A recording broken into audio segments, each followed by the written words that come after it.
So inshallah, by the end of the video, you should know some of the tools and tactics that you can use to increase your willpower, but also a general framework as to how to view it, the whole topic. Some of the things that we're going to cover are internal, mindset, yaqeen or Eeman, and then others are going to be external, or things that we can do, or interventions that we can take, or different hacks that we can use. It might be different foods, it might be different kind of tactics, different apps that we can use, things like that.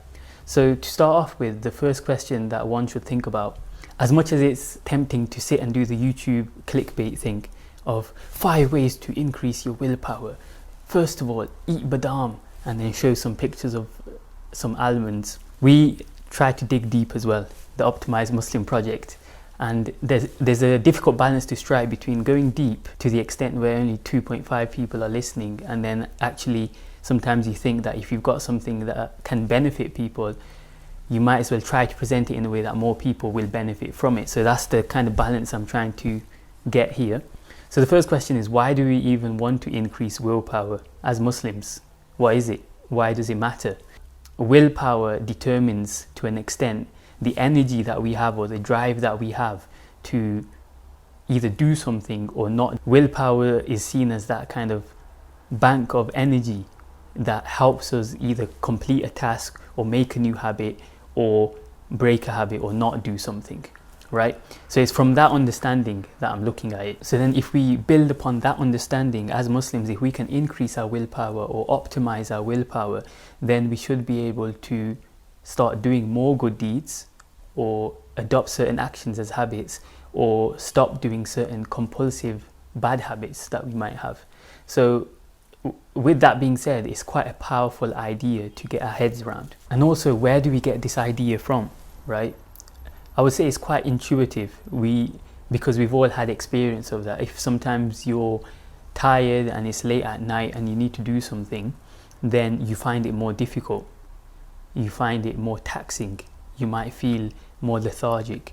Other times, if there's something that you're struggling with and then you leave it until the next day when you're fresh or in the morning, you find it a lot easier. So from that, we intuitively know, or we get this idea that there is a link between the amount of willpower that we have and our ability to perform or not perform certain actions.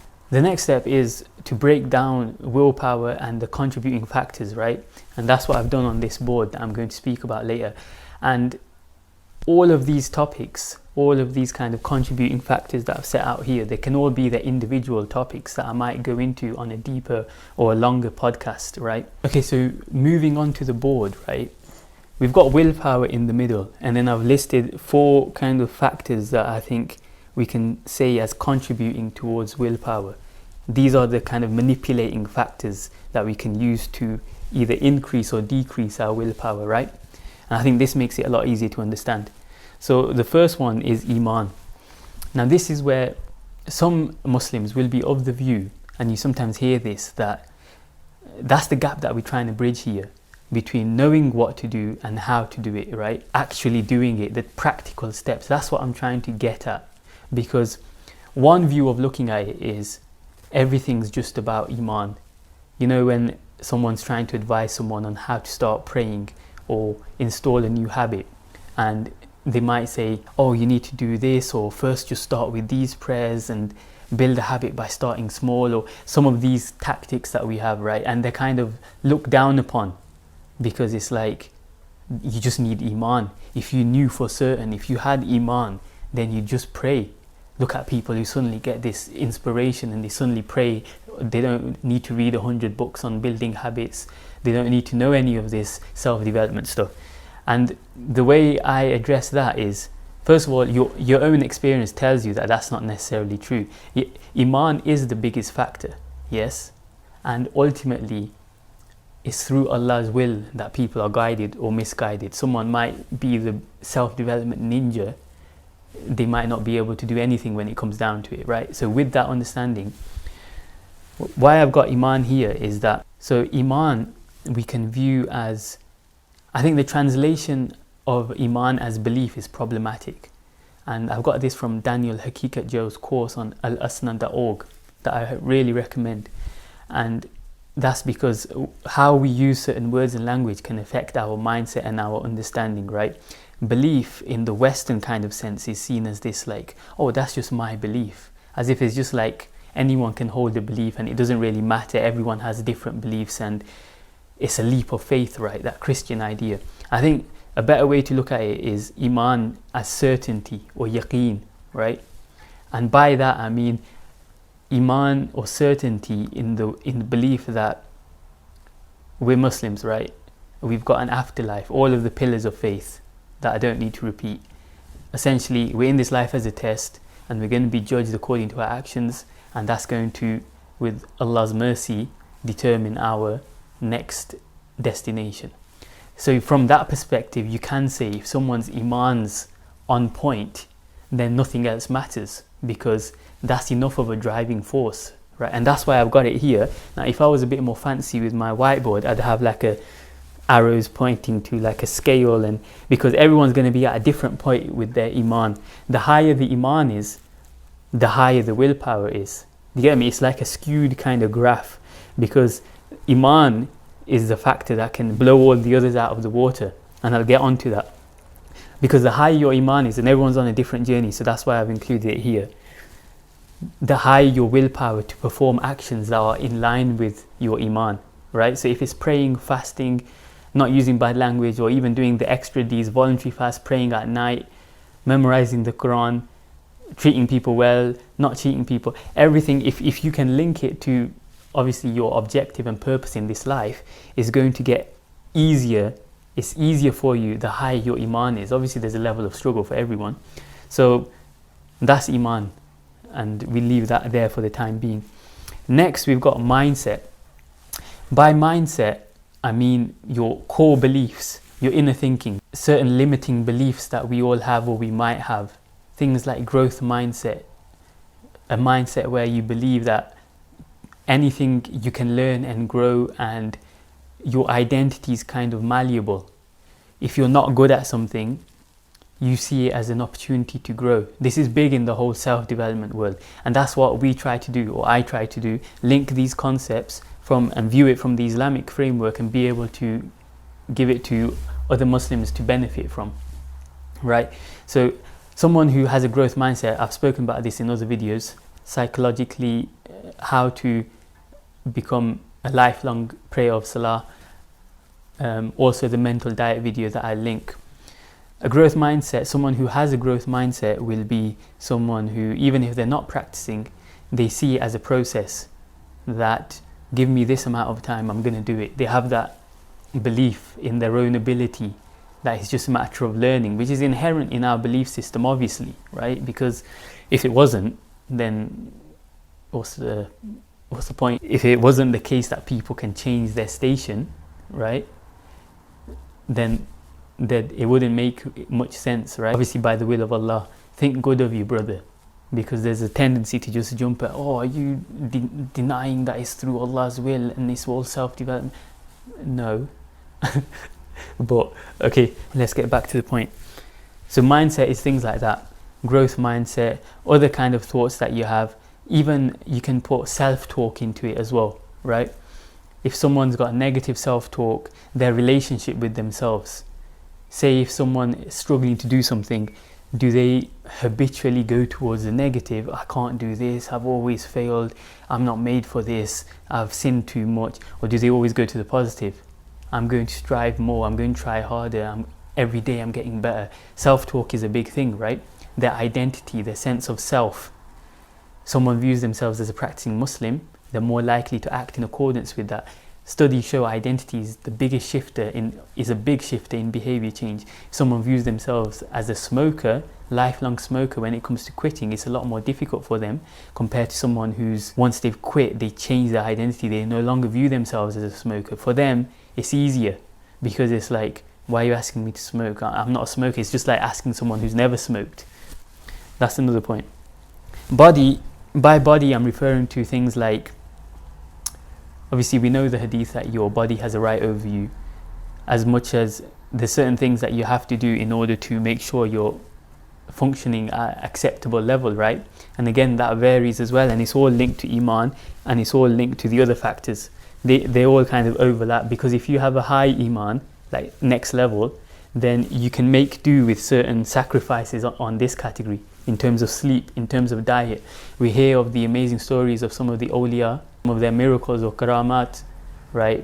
Some of them might sleep very little, they didn't eat for this many days. Obviously we're not on that level, but it proves that point about how it does come down to Eeman. But depending on where you are, you have to work with what you have, okay? So body includes sleep. If you have 8 hours sleep, your willpower is definitely different to when you've had 4 hours sleep. There's even studies that show that people who have had less sleep, it has all sorts of physiological effects on your ghrelin, which is the hunger hormone. Studies show that people who sleep less, they end up eating however many 100 more calories. And again, if I was really good, I'd probably link the study. I might link the study actually if I can find it. And we all know that, again, intuitively, I don't really need to do that, because we all know if you've slept 3 hours, you're much more likely to kind of lose your temper or anything else that requires willpower, right?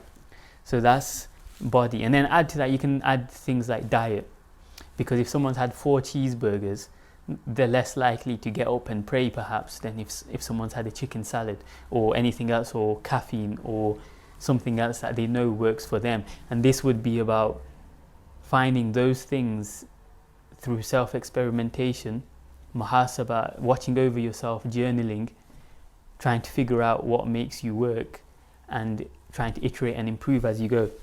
There's other things on a more advanced level that I love, but for the purposes of this video, I'll just mention, we might go into it deeper at a later stage, things like sleep tracking, things like nootropics, things like holotropic breathing, cold showers, all these things, they all help.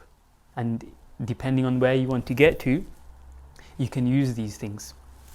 Just a side point as well, another evidence that we have for these interventions, not necessarily nootropics, because obviously we've got the example of caffeine that goes way back in Islamic history, the stories of how it was first discovered and history of caffeine, and how initially scholars said it was haram, and then it helped people study and what, but I'm not going to go into that. But another evidence of these interventions is like where there's the hadith about if you're angry, then change your state. Changing your state is very powerful. If you're angry, sit down. If you're standing, sit down. If you sat down, lie down. If you're walking, kind of stop. That shows you that that is within our deen, obviously. Our deen, if you look at, is all about kind of manipulating how you think and different ways of viewing things, and these kind of psychological interventions to an extent, right? It wasn't just the case that if you get angry, work on your Eeman, because the Eeman bit is inherent, it's already there. That's the key point. Do you get me? But so I just remembered that, I thought I'd share it.